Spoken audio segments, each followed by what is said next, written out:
زمونږ د دیو په حواله سره زه دا یو څو پوینټونه وایم چې دا تاریخي خبرې دي او دا د مخکې نه روانې خبرې دي او دا پټې خبرې نه دي. دا داسې ښکاره دي چې دا د هر سړی راتلی شي او دا ویزیبل دي، دا لیدلی شي،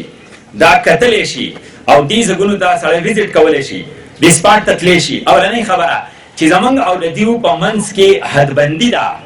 یعنی زمونږ او د دیو په منځ کې یو لکیره راښکاره شوې ده او دا د ښځې د مشین نه یا د کالج نه راواخله تر د هغه ولۍ کنډو پورې داسې تلې ده او دا داسې یو پټۍ تلې ده چې په دې نه لاندې دا خلک پراته دی، د دې نه بره زمونږ خلک پراته دی. زمونږ خلک د دیو په حدودو کې نشته او د دیو خلک د دې حدبندۍ نه د دې حد نه پورته نشته دی، د ستانهدارو نه واخله تر د جبګیه پورې او ورسره پلندره سره پورې په دې کې د دیو یوه کوټه یو کور ایون چې د پلار نیکه ډر نیکه ور نیکه او که پسې اخوا هم لاړ شي قبر هم نشته دی.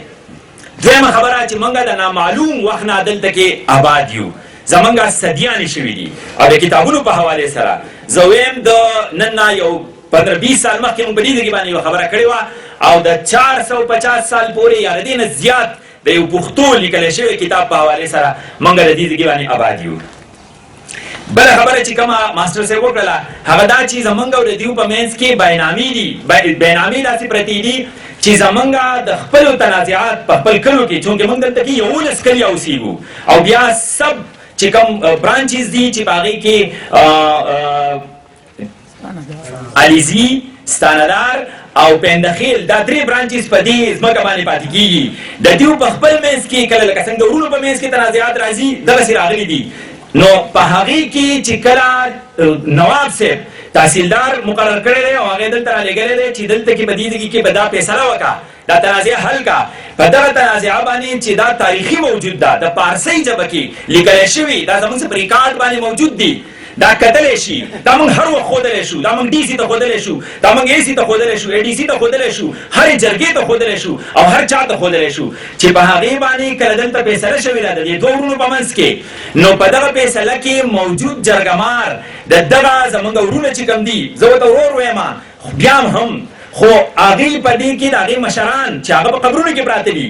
او د هغوی دستخطونه موجود دي. زه دا ویل غواړم چې کله دا ځمکه زما او د ده په منځ کې تنازعه وه په دې خپل منځ کې او دی ورله راتللو او ده فیصله کوله، نو ده په دغه وخت کې یوه څپېړه زما د دې ورور نه یا زما د دې بل ورور نه ولې نه تېروله او زما نه ولې نه تېروله چې زما په ځمکه باندې جګړې کې زما ځمکه به تا تقسیم کړمه. په دې کې زموږ سره تقریبا د 27 پورې بینامې 20 بینامې دا موجود دي او د هغې سره د بیګار خبره ماسټر صاحب وکړله، دا دې وښی ثابت دي کې په دې ځمکه باندې او دی دې په خپله ځمکه او زما په ځمکه باندې ما په خپله ځمکه بیګار کړی دی، ده په خپله ځمکه بیګار کړی دی. د نواب که ما دله کړی نو د دې مطلب دا دی چې ده به نه یې کړی او دی دې دا ثابت کړي چې ما بیګار نه دی کړی. ده په هره طریقه چې کړی دی ده بیګار خپل کړی دی، ما خپل بیګار کړی دی او بیا د دې بعد د نواب صاحب په دور کې ټیکس اخیستی کېده د ځمکې دا کوم څه چې کېږي د زکات یا د عشر په شکل کې،